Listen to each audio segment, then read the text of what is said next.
Good afternoon and a good evening or good morning to our international audience. I'm Zev Yaroslavsky, and on behalf of the leadership team at America at a Crossroads, including former Congressman Mel Levine and Janice Kaminer-Resnick, who is traveling today, I welcome you to tonight's program.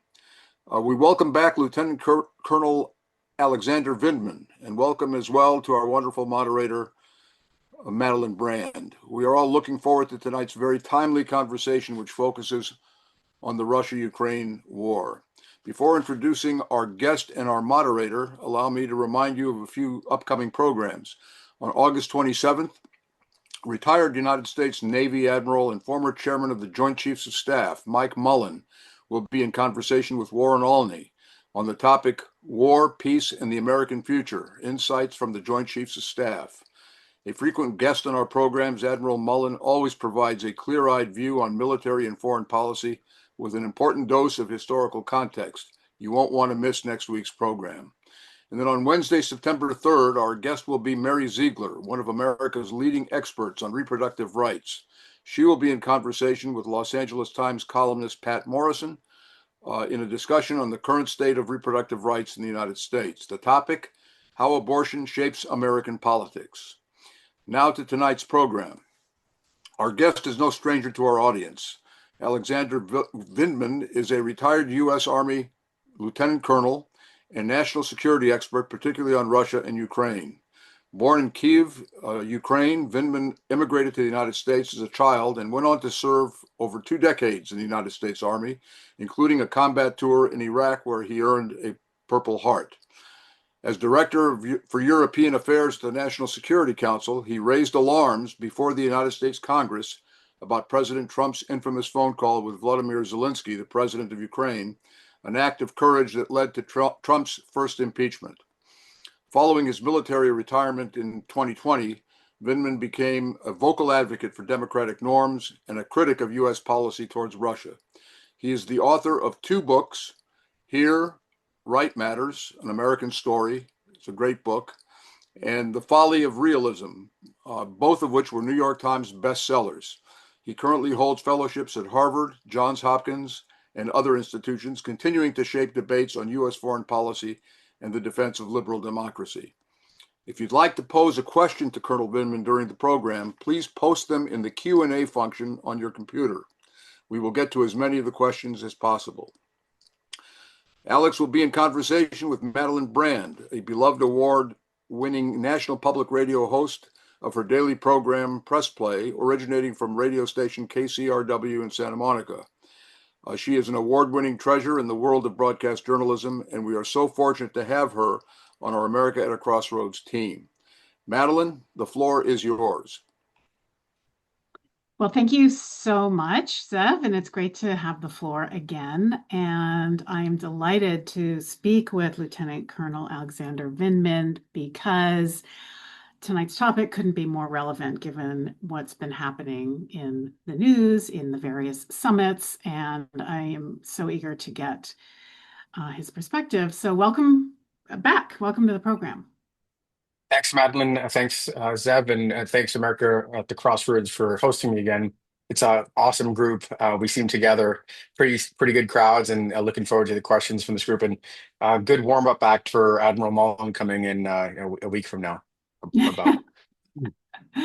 Okay, well, let's get right to it. And I want to get I definitely want to get into the topic of your book, which the book is just fascinating. And if you haven't gotten it, I urge everyone to go pick up a copy of it, The Folly of Realism. It's really a great read, very well written, and very, very pertinent.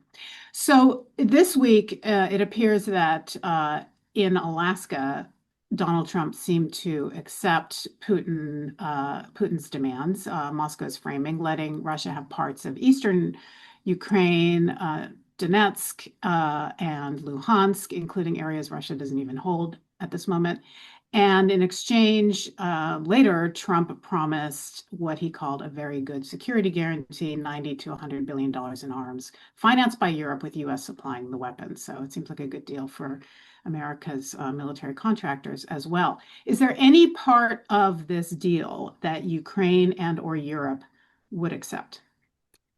There are pieces that I think the Europeans and the um, Ukrainians would embrace, specifically arms sales. Now it turns out from the Secretary of the Treasury that the U.S. is charging a 10% premium to sell arms to the Europeans and Ukraine defending itself. So really kind of dark blood money. I've described most of the events that occurred over the course of Friday and the weekend, all the way through. Uh,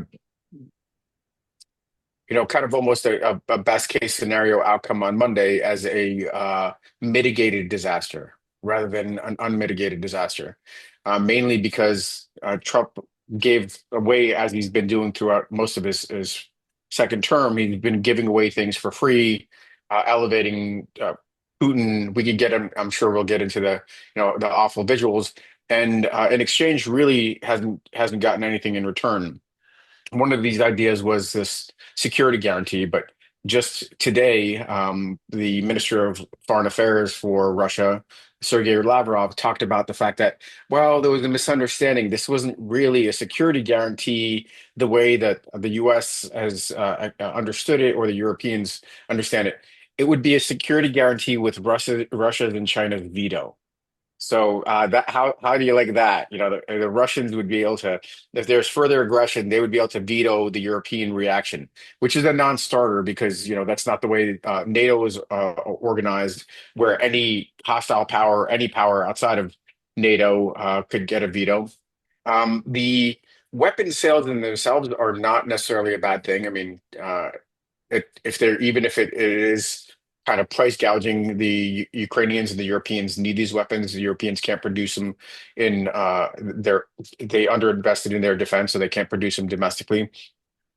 The Ukrainians have, at this point in the war, have started producing about 60% of what they need, but there are a lot of items that the U.S. is kind of the singular source for, like Patriot missile interceptors to defend Ukrainian cities and artillery ammunition in sufficient quantities.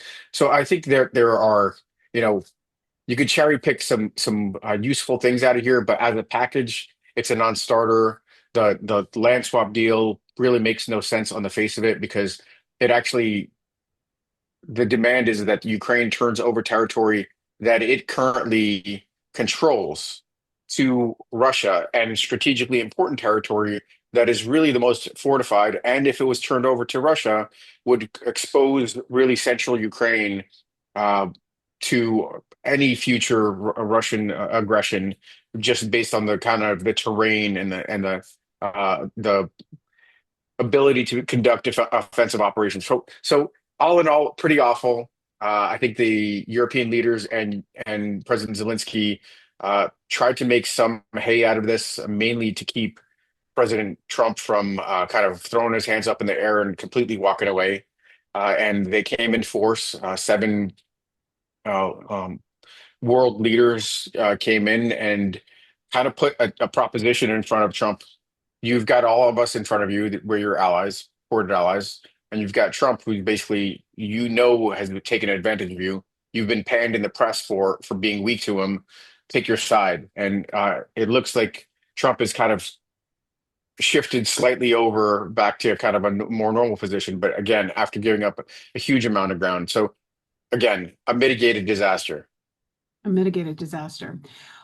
Is there any talk at all in Ukraine, in Kyiv, about any territorial concessions to Russia at all as a means of ending this? Yeah, that's a very, very important question. I think the public line is consistent and firm that Ukraine can't give up any of its territory. And I think that in certain terms, I think that's fair and accurate. It's this kind of diplomatic protocol of de facto control, Russia controls the territory, or de jure, where Ukraine accepts Russia's domination of the territory in perpetuity. So in a de jure status, it won't accept any territory being given away. But in a de facto status, meaning the reality of the Russians occupying it, that there is a recognition that some territory is really just too hard for Ukraine to regain control over, doesn't have the military resources, doesn't have the international support. It doesn't have its own kind of military wherewithal to fight back and win Crimea at this point in the war, or probably those hardened portions of the Donbass the Russians have been occupying since 2014.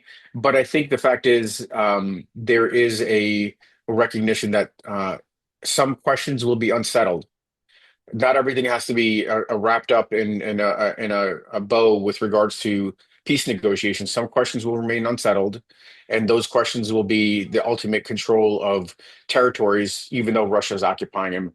And there's still a very high prospect of a ceasefire under those conditions and peace, but only if Russia is pressured into accepting those kinds of conditions, because right now it has no appetite for compromise.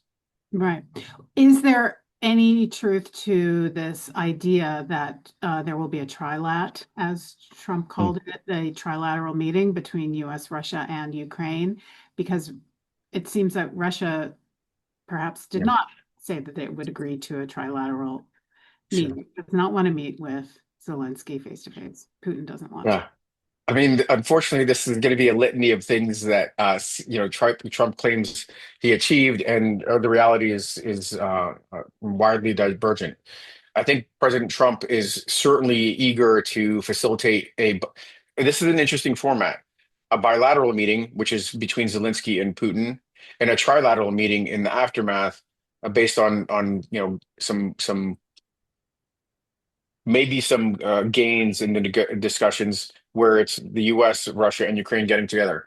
And I think that this was, in part, pretty thoughtful positioning by the Europeans and Ukraine, recognizing that Putin is not interested in a bilateral meeting. So it's a bit of a poison pill that they sequenced the bilateral meeting before a trilateral meeting.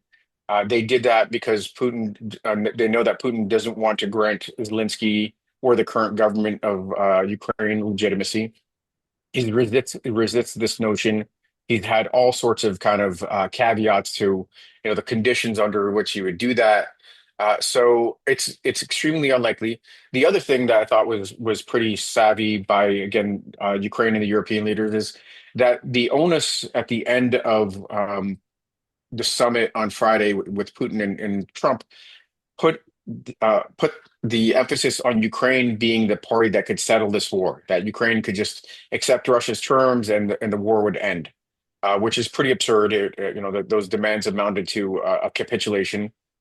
Trump didn't understand it, and by positioning this idea that Zelensky is willing to accept a bilateral meeting or a trilateral meeting, it's now not on him. He's willing to have this conversation in person. He's like, okay, I'm not going to go ahead and completely shoot down this idea of territorial concessions or anything like that. Let's set that aside. This is a conversation to have with Putin face to face, knowing that Putin won't take it. So again, now the kind of the pressure shifts back to Putin to show that he's actually interested in peace. So like this, Trump doesn't get in his typically mercurial manner shift back to his anger and ire on Russia and sanctions. So this is just who could better manipulate Trump and you know keep him on sides for as long as possible. Mm. But what does Russia have to lose by carrying on with the war? At this point, it seems to have the upper hand, and seems to be willing to endure some horrific casualties, right? I think the estimate is about 1 million casualties, maybe 300,000 to 400,000 actual deaths. That is it far exceeds the Ukrainian loss, maybe by a factor of 10. So what would force Putin to concede anything and to try to enter into peace negotiations for real? Sure. So I think I'll take those in two parts. What would force him to concede, and frankly, what's keeping him in this war? What's keeping him in this war is is a couple of different things. One is that he does feel like he's got the upper hand from a military standpoint. Uh, Careless of the lives lost of his own citizens, he's happy to trade thousands of lives for meters, kilometers, really a kind of snail's pace for the size of Ukraine to really achieve anything kind of substantial. They've suffered enormous casualties for little gains this year alone. And he's willing to accept those in part because he believes that under the Trump administration, he may still be able to achieve a victory. He may be able to get Trump to drop support entirely for Ukraine. That's what he's kind of lobbying. He's saying he's trying to convince him that Ukraine is the obstacle to peace, obstacle to Trump's desire for a Nobel Peace Prize.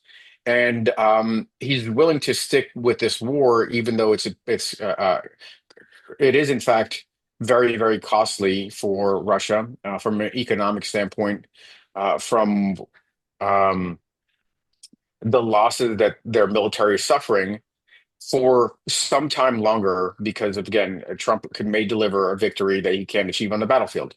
And my theory, I wrote an article in Foreign Affairs actually in September of last year, and then again, kind of deeper analysis at the beginning of this year on what maybe could have resulted in a push towards peace. A scenario in which the U.S. levied draconian sanctions, really what we call blocking sanctions, the means to ensure that Russia is frozen out of its oil and gas trade with, the smallest trickle through black market and contraband type sales that grind down its economy.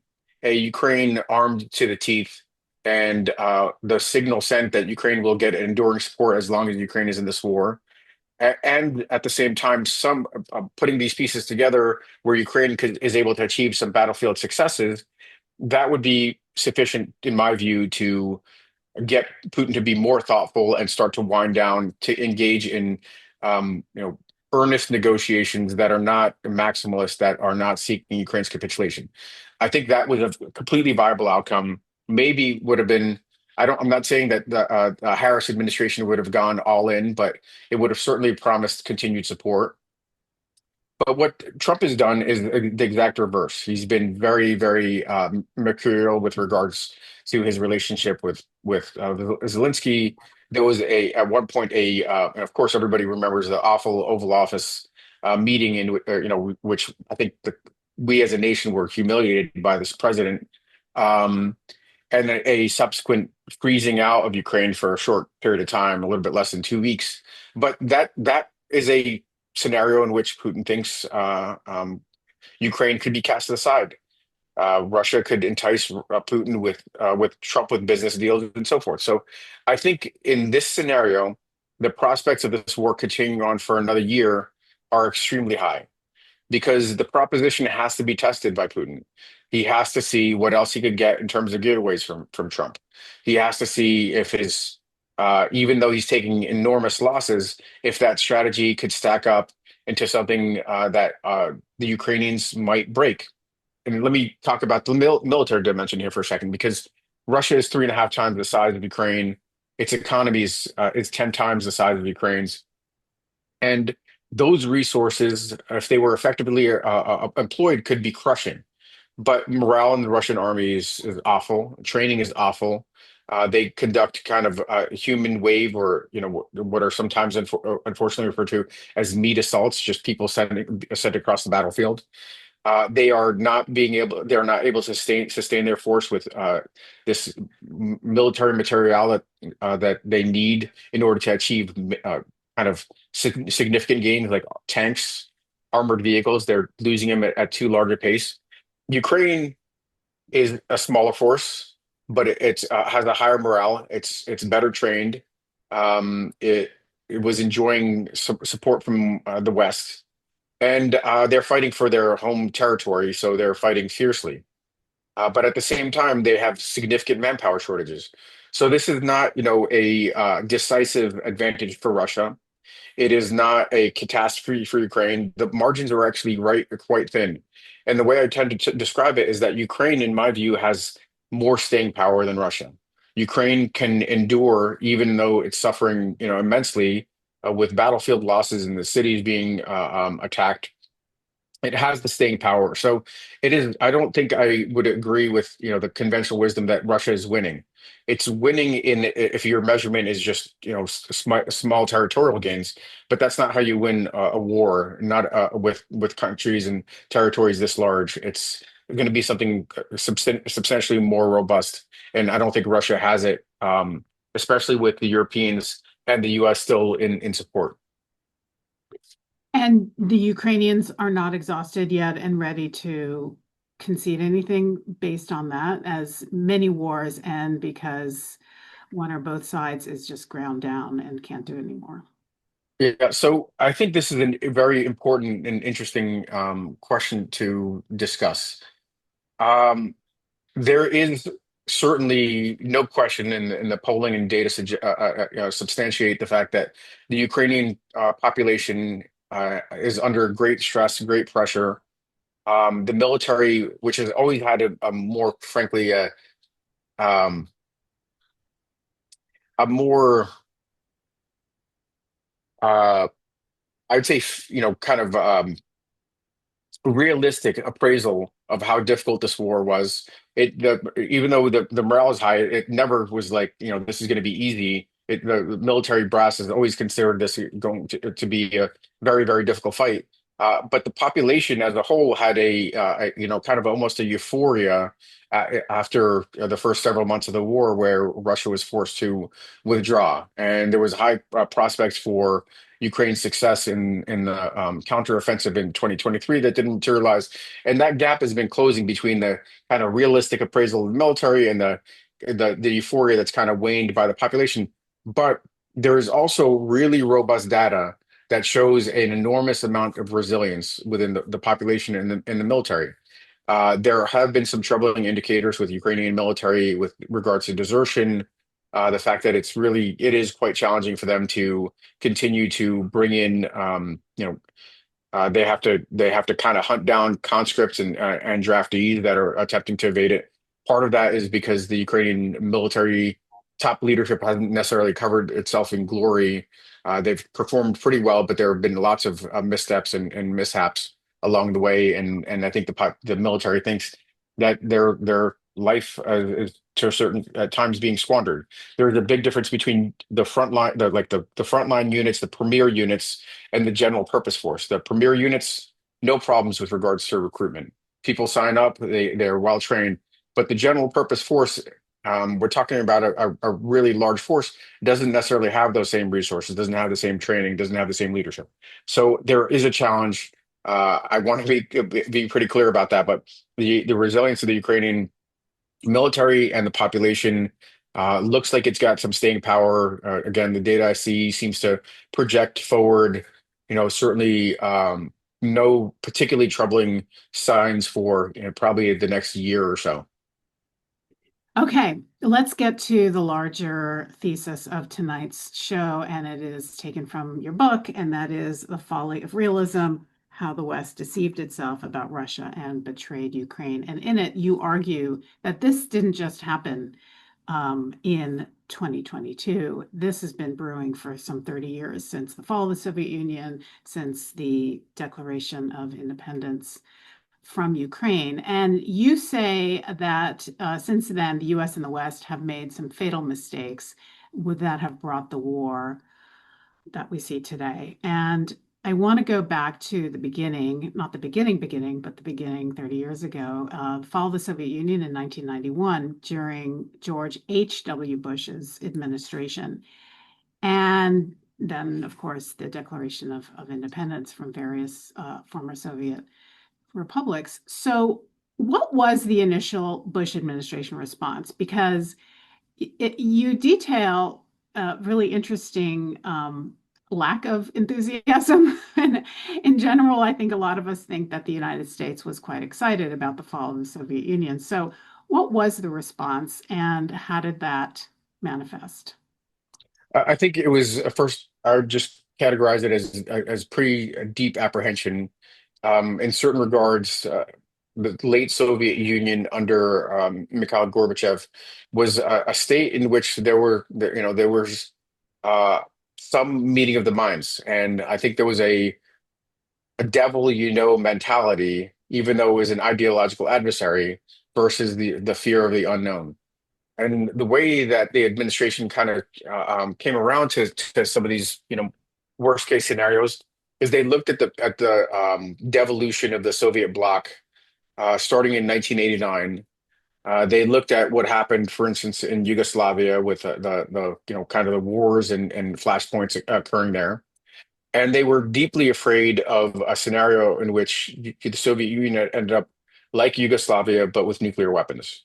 So there was a group commissioned by Robert Gates, at that time, the Deputy National Security Advisor. Condoleezza Rice featured in that group. Um, a group of other folks that would later be kind of part of the neocon cohort. They participated in these meetings, and they looked at a scenario in which the USSR fragmented, and there was nuclear proliferation, so multiple nuclear states emerging. Of course, when the Soviet Union fell apart, you had Russia, you had Belarus, you had Ukraine and Kazakhstan inherit nuclear arsenals. Ukraine actually became this third largest nuclear power in the world with over 4,000 nuclear weapons. So they were afraid of nuclear proliferation.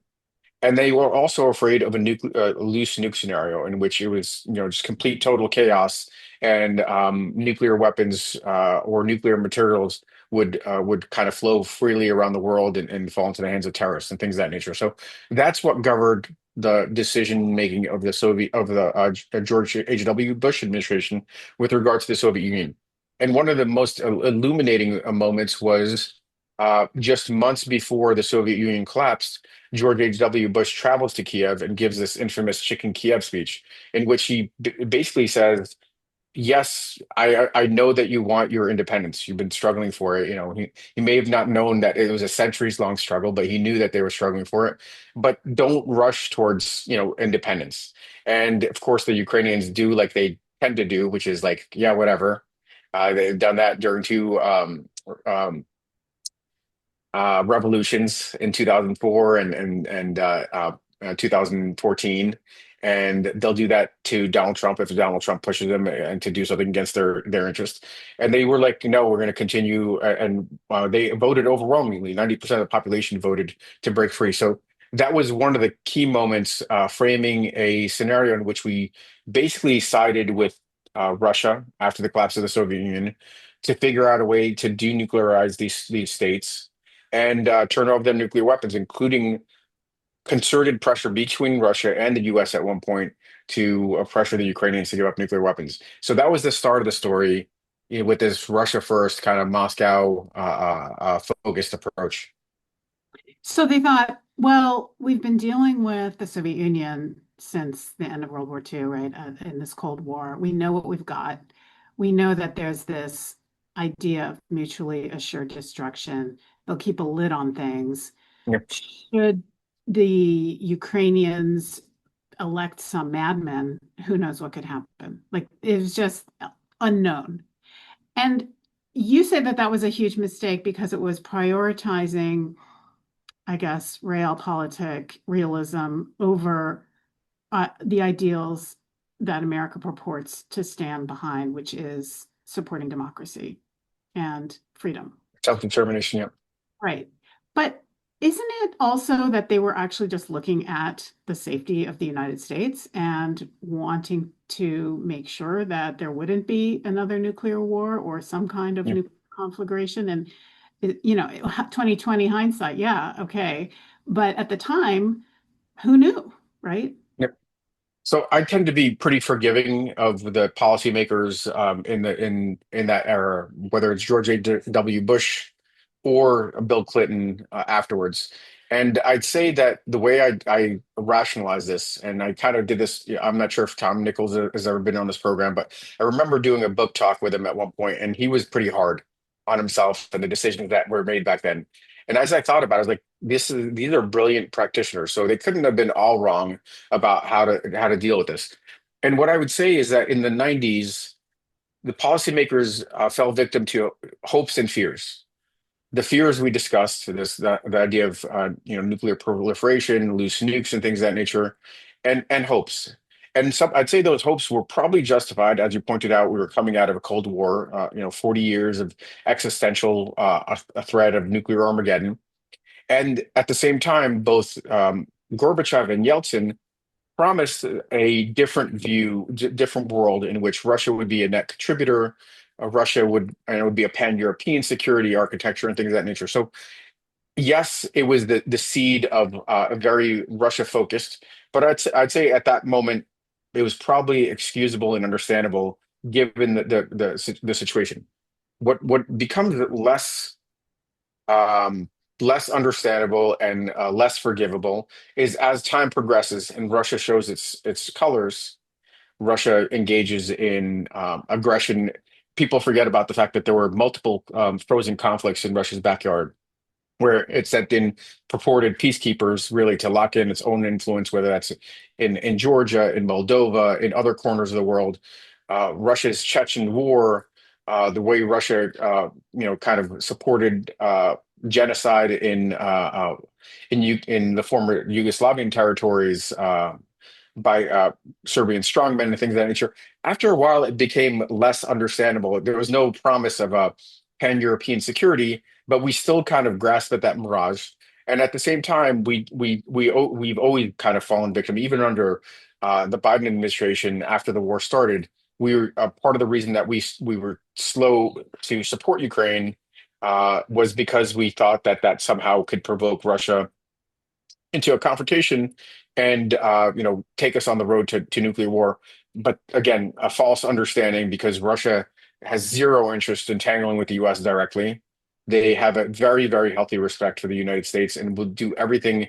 They'll dance around the issue, they'll provoke, but they will do nothing to provoke a direct confrontation with the United States because they understand conventionally they could be destroyed, and then that automatically graduates to nuclear war, and that's mutually assured destruction. So I would say that just to take it back to the point you made, I think it's some of the seeds of this kind of prototypical fear and hope reaction have been there, planted in the early days and continue through, rationalizable, understandable in the early days. But frankly, by the time you get through the 90s, really hard to kind of to accept. And certainly by the time you get to 2004 and Russia's graduation from mischief making, coercion, like it plays the hegemon in its own neighborhood, to hybrid warfare, and then graduates in Georgia to military aggression. We should have tacked to a much more resolved position, supporting our allies in the region and warning Russia about the folly of its approach. And we didn't, and that's in part the folly of realism. We kind of were very, very short term and transactional instead of looking at the big picture and long term. What was the turning point? Did you think was it Georgia with the invasion there and the annexation of some parts of Georgia? Would you think that was the red line? I would say that certainly the warning signs after Ukraine in 2004 were there.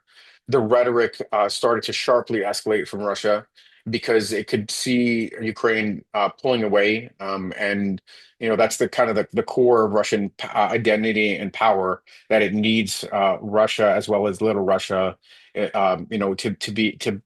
have coherence in its mind. This is the imperial notion. So I think after this moment, Russia pivots to defining itself in opposition to the West, saying that the U.S. And the West are, engineering these color revolutions. Very quickly, Putin gives this infamous speech to his Duma, his parliament, in 2005. In 2007, there's this whole fracas at the Munich Security Conference, and a confrontation between Secretary Gates at that point and Putin. And then very shortly thereafter, you've got Russia's attack in 2008. So it was, even if we miss these individual moments between 2004 and 2008, the signs and signals are there. And what do we do instead? We sought for opportunities to reset and normalize and see if we could grasp at these hopes and mitigate these fears without demonstrating the resolve to support our allies and partners. So you said it was a mix of fear and hope. So fear of nuclear weapons, but also hope. In the book, though, you call it delusional. Like it's a pretty harsh assessment that every presidential administration since 1990 has been deluded about Russia.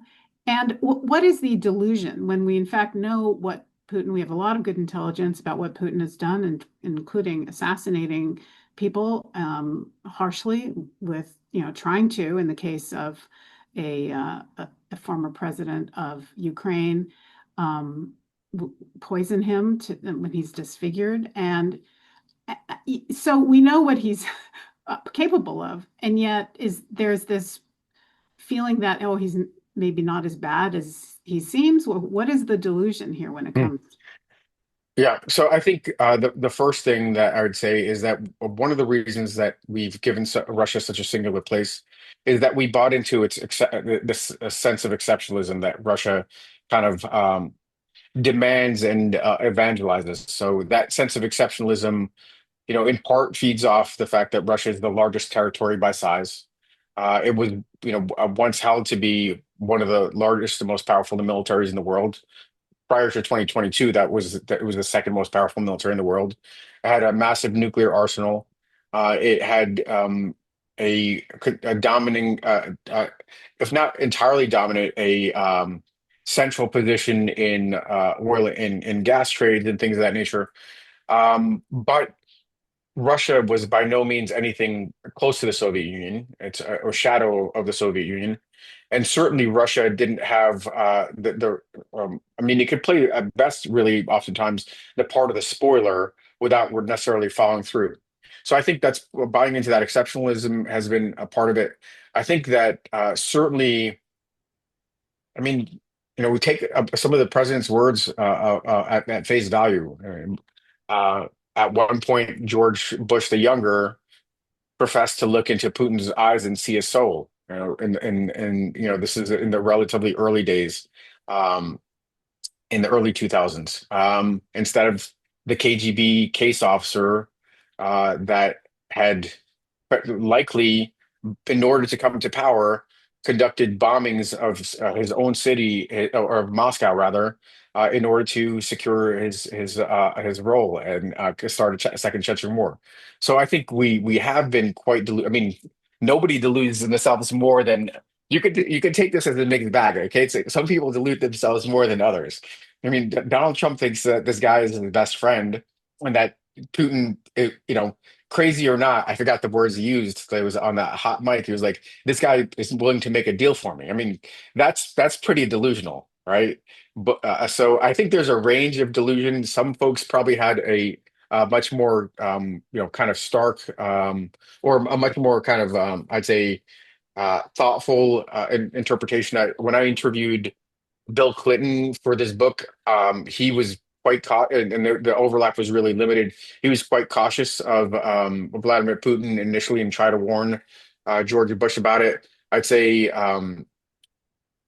President Obama was, if he was delusional, it was in the fact that he was dismissive of the amount of trouble Putin could cause. He thought that this could be easily managed, and Russia could be put in the box, and we didn't have to do anything to support our allies. I mean, I think after at some point, if not at 2008, by the time you get to 2014, there probably should have been a thoughtful decision made about supporting Ukraine to warn off additional Russian aggression. So there are different kinds of delusions representing these, singular and unique personalities. But yes, we were we missed the boat on how far Russia was willing to go, how aggressive it was going to be, how much we could accomplish with Russia along the way. And you argue that the real red line is Crimea. So that's in 2014 when Russia annexed Crimea in the Obama administration. And Obama essentially didn't do much. And that had he done more, we wouldn't be where we are today. And I don't want to mischaracterize, but it is your assertion that there would be no invasion in 2022 had Obama taken a more forceful hand in Yeah, 2014? I think I think there's certainly there's a path to avoiding a full-scale war. I think the fact that we had relatively mild sanctions on Russia after 2014, we we limited our support to um, we didn't offer defensive lethal weapons or anything like that. It was basically kind of a soft logistics support and things of that nature. Some vehicles, nothing really weaponized. I think that sent a signal of a lack of resolve to defend Ukraine. That Putin constantly figuring out how he could do his empire building and get the big prize of recapturing Ukraine was looking for this kind of lack of resolve, weakness. I think when we talk about deterrence, we usually talk about, the two principal factors are capabilities and intent. And certainly the US has enormous capabilities, but the intent to just defend our allies, to defend the Europeans or support Ukraine, that always looked wobbly. And I would say that even in the lead up to 2022, I had a pretty sober assessment. I wrote an article in the New York Times in December when it looked a little bit out on a limb, saying that this war is going to happen. It's going to happen. We probably can't avoid it, but let's try to do something to avoid it. And my theory was, start to sanction Russia before the war started, months down the road, provide Ukraine with armaments to indicate again that the US was going to be there, trying to attempt to change Putin's calculus, and putting troops on Europe's flank. All these things would have demonstrated resolve and could have potentially warned off Putin from that action. We decided to not do anything. We decided to let things unfold, in part because we thought it might be a demonstration or we might be the catalyst for this war. And then in the aftermath, we were very, very look. Yes, I guess somebody could make the argument that so this is Monday morning quarterbacking, but I guess I've been calling this for some time too, for those folks that have been following me, and I think there were other courses of action to demonstrate this kind of resolve, and we missed those opportunities. And I think part of the story of this book is a series of missed opportunities to avoid worst case scenarios because we were focused on the short term. We weren't looking at the risks and compounding over the long term. Yeah, one of the risks being that Ukraine was forced to give up its nuclear weapons. And the moral of the story there for people following other countries following along is if you give up your nuclear weapons, you're going to be invaded and attacked. Libya too Yeah. was another If you don't have nuclear weapons, you better get some also. yeah, As bad. Yeah. right. So again, short term versus long term um, gain. And so you're advocating for something called neo-idealism, which some have said is just kind of, um, I don't know, naive, maybe that kind of foreign policy, maybe sort of return to the Wilsonian ideals. How is it different from the Wilsonian ideals of exporting democracy worldwide? So this is I took some liberties. This was my doctoral dissertation, and I had to deliver the diplomatic history. And then because of my background, I had some leeway to think about different paths forward. Part of this idea of neo-idealism is that it's actually, in my view, it's actually quite pragmatic.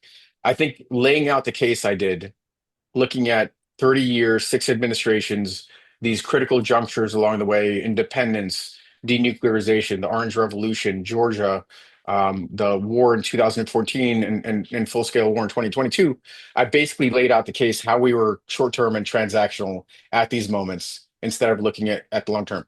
My theory about neo-idealism is, frankly, if we try to adhere to our values, our long-term values, nurturing democracies, because they're the roots of our security, like NATO, or the roots of our economic prosperity, like the EU and Europe. Frankly, could prove to be far more practical and pragmatic, not ideological and idealistic, but practical and pragmatic, because you wouldn't be looking at this very, very short-term view. And the reason that, it's almost the timing of this book couldn't be better. I mean, the title is A Folly of Realism. The ultimate folly is you get to somebody like Donald Trump, who's singularly transactional, only thinks about what he doesn't even understand, where our friends or our adversaries are. And that's in part the folly of realism, is that everybody pursues realism, everybody pursues their interests maximally. And that really doesn't work because it's what's in front of you, and it's a mirage. But the long-term component of this is what can help us navigate past the short-term and transactionality. So I think that's the theory that I'm advocating for with regards to neo-idealism. I don't like the name. I kind of, it's the best I've got at the moment, but it's this idea that we focus on on the primacy of values as central to our interests. That we don't sacrifice our values for interests, and we also, frankly, don't sacrifice our interests for our values. There's a balance between the two, but it would serve us to focus on values in order to allow us to achieve our long-term strategic interests. But wouldn't that involve us in a lot of potential conflicts? There are plenty of people Yeah. subjugating democratic values all over the globe, and Yeah. some in Europe. So the way I look at this is, I guess, as a practitioner coming out of as a strategist in the Pentagon and in the White House crafting these policies. I wrote the national military strategy for Russia and the global campaign plan for Russia. I was drawn into the White House to be able to kind of expand this to a whole of society approach. What I would say is this: you have to use some sort of heuristic. For me, it's something to gauge where our interests are what kind of stake we have, the resources and the risks of action and inaction. So let me give you a concrete example. If there's a conflict in Central Asia, in the really, frankly, from the U.S. standpoint, in the middle of nowhere, we probably don't have the sufficient stake. We probably don't have the resources to project there. And what are the real risks of action or inaction? There might be significant, but we just don't have a way to necessarily influence it. I think I'm cognizant of the limits of U.S. power. But we would still potentially leverage our soft power, our influence to try to shape outcomes in different corners of the world, even if they're far flung. So for me, it's the focus is on hardening existing democracies, supporting struggling democracies, including democracies that are suffering backsliding. Like before the U.S. was one of these, I would talk about Hungary and Turkey, and then nurturing democratic institutions around the world. But again, it's this idea of you can't completely. So part of this is the art of practice and experience and folks that kind of understand these regions. I think part of the reason that we've gotten ourselves in a pickle is that we've had competent maybe folks, but don't fully understand these regions. So I think it takes a lot of art as well as science to navigate the difficulties of world affairs. And I don't feel like this is an entirely satisfying answer, but I guess what I'm trying to communicate is that in my conception of neo-idealism, it is not a kind of global policeman role. It's something calibrated to some pragmatism. But when we stray away from our values, it's recognizing the fact that we should be doing more or finding other tools to influence outcomes, if even if that doesn't mean that we could physically be involved everywhere. Well, you look at Iraq, in which you served, and Afghanistan, and there were ideals there to nation build and create democracy where there was none before. And look where we are with both of those countries. So, Yeah, it's an interesting case study. So first of all, I'd say those are two different conflicts. I'd say there is a just war case for Afghanistan with regards to retribution and rooting out Al Qaeda and it's Taliban safe havens. But we took our eye off that war for a war of choice with regards to Iraq. And the case for Iraq was actually very, very thin. If you think about what the case was, it was supposed to be driven by weapons of mass destruction, which didn't exist. We, in part manufactured some intelligence around that, and that I would argue that wouldn't align with my theory here. It'd be a frankly wide departure to justify that war, even if it was even if there was a dictator oppressing his own domestic population. Look at the instability it caused and shifted power to Iran. That was not a strategic move for the U.S. that would align with neo-idealism. okay, let's get back to Ukraine and go to some questions from our viewers. Phil asks, what specifically do you think Obama should have done after the seizure of Crimea, and what would have been the result of a stronger policy? Yeah. So in this context, what the Russians were attempted to do is they attempted to signal that they were prepared to go nuclear. I mean, they shifted their posture around. They tried to warn off the Obama administration. So it wouldn't have necessarily had to be a kind of an immediate response in the framing that the Obama administration was concerned about. I think the fact is that they could have taken a pause and instituted much heavier sanctions. They could have after the initial crisis situation, because that's where the real dangers lie in the immediate crisis. They could have then started to provide support to Ukraine at that point in time, not just with regards to, I think it's a little bit unfair to say with regards to blankets, we provided more than that, but with other military capability to bolster Ukraine. There was a moment, if in this book, if you read it, where I talk about Crimea and the kind of counsel that the acting president of Ukraine, Turchinov, was getting. It was something close to do not, don't be provocative. Russia is attacking Crimea, and the counsel from the Obama administration is don't be provocative, be measured, don't respond, and things of that nature. And it took Ukraine, months to get its footing underneath with Crimea going into Russia's corner and Eastern Ukraine, really probably by a relatively thin margin, they started to rebuild some combat power and push back in those early days. So sanctions is part of this. Supporting Ukraine with military hardware back then is part of this. Not really looking for a way to um, get past this particular crisis and normalize, which is in part what the administration, the Obama administration did. This was in the waning, last 2 years of an 8-year term, but they didn't want to be defined by this and didn't provide anywhere near the support that was required. But to be fair, neither did the Europeans. I think, I think the West. My subtitle is "How the West Deceived Itself About Russia and Betrayed Ukraine." It wasn't just about the U.S. Right. But as you say, the US has so much more military power than Europe has from decades of underinvestment in Europe. So in terms of actually supporting Ukraine robustly militarily, could Europe have done that alone? They couldn't have done it necessarily alone. I think we're talking about a different context. I mean, a lot of the gains for the Europeans were after 2014 and the Wales Summit, and some especially the eastern flank of Europe, Poland in particular, started to double down on support. And it was a wake-up call. I mean, I think the Eastern Europeans all kind of recognized Russia as a revanchist power, but then they started to make some serious investments. I think there was a huge gap between Eastern and Western Europe that really only started to close after 2022. And now they're largely on the same page. What could have happened in that period of time was frankly still more modest token support, but something still relatively substantial. It'd be a signal, if not. Sometimes we talk about things like tripwires, a token force, but that's supposed to trigger a bigger response. We could have looked at different solutions that would have been more robust than really not doing much of anything, which is what happened. Right. What about China? Some questions about that. Alan asks, how does China factor into this? Does China's support for Russia bolstering it to a significant degree?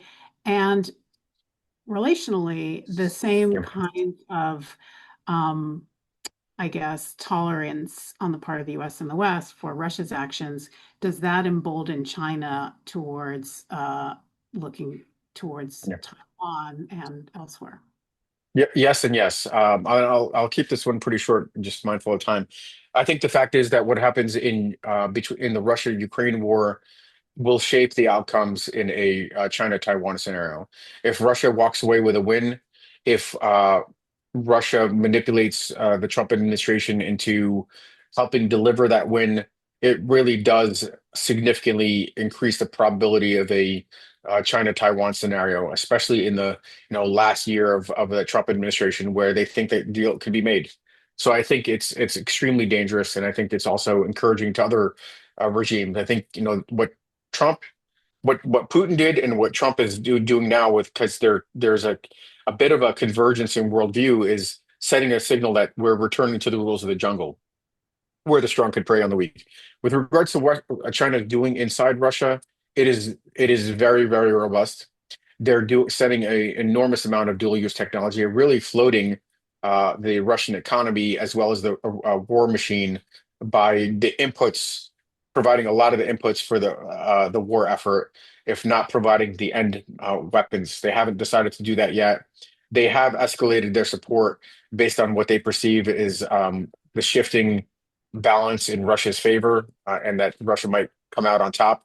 Um, so they have been graduating their support, and it's having a major impact.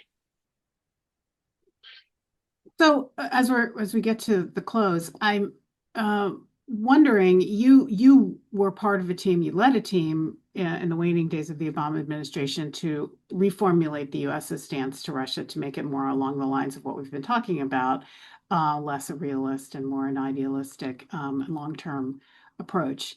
And I guess that blueprint was thrown out in the Trump administration, right? It was just discarded. Sure. What do you think, given what's happening, what is the single most urgent step the United States could take right now to end this war, to support Ukraine? Is it admitting them to NATO? So I think very quickly on this one, I think NATO is the ultimate solution. It seems to be a non-starter for the Trump administration. I think the bigger question maybe is what is neo-idealism dead on arrival? If it had its birth in the Obama administration and kind of suffocated under Trump. I think that the answer is that we have swung so far over towards transactional hyper realism that there's going to be an automatic course correction. I think that there's going to be a search for U.S. recapturing its moral leadership, adhering to values, and that our allies are going to look to embrace us as we, move back into kind of a more normal U.S. direction. So I think there's a huge opportunity to both in foreign policy, but also in a domestic policy standpoint, to not just rebuild what was destroyed, but frankly to build back better. To use that slogan. I don't think we have an easy solution under Trump. I think this war, like I said, is going to continue on. I think the Europeans need to do a heck of a lot more to bolster Ukraine. And then sometime in 2026, as Russia's strength saps, maybe the dynamics could change a little bit. Will Russia's sanctions, could that take the place of admittance to NATO if there were stronger sanctions, if Russia was really feeling an economic pinch? No. So this is okay. I'll put it this way. I think blocking sanctions. I think we briefly talked about that on Russian oil and gas, and secondary sanctions on markets that consume. So India and China would be one part of this. $1 billion arms deal would be another part of this. Pretty robust security guarantees. Ukraine and NATO would be the kind of the Cadillac version of this, but some robust security guarantees, and then Ukraine being in a position where they could score some wins on the battlefield, not just block Russia, but score some wins on the battlefield, is how we accelerate the end of this war. And then the question is, how do you deter Russian aftermath and rebuild Ukraine so that they win the war, but they also win the peace? Right. And so, give a mouse a cookie and who knows what's going to happen. Should Russia prevail in any way, what does that mean for the Baltics, Finland, I don't know, Moldova, other countries? I think that Russia does have its eye on some empire building. They could do that if they drive fractures or exploit the fractures being driven by the Trump administration. If NATO becomes toothless or irrelevant, then they have a lot more opportunities with some place like the Baltics, certainly in their own backyard, continuing to subdue Georgia, Moldova, potentially if Ukraine ends up being a failed state. These are kind of closer targets, but I think ultimately, yes, Europe is also under threat. So in a hybrid fashion in the short term, maybe more robustly if the U.S. is not anywhere in the picture and the Europeans don't get their act together. That doesn't seem to be the case. They've already pledged $1 trillion to recapitalize. So I think they're headed in the right direction, but the Russians are looking for opportunities to exploit chaos. Okay, so finally, make your case. I know everyone here is really interested in Ukraine or they wouldn't be here, but why should America care about the fate of Ukraine? This is a tough question to finish on. So we discussed the effects for geopolitics, what this would mean for a world order and violence and predatory behavior. We discussed the fact that the heart of our prosperity is both our security and our economic relationships. We need to bolster and warn off Russia. There's of course a kind of basic humanist values-based approach to supporting Ukraine, a struggling democracy. All those is important.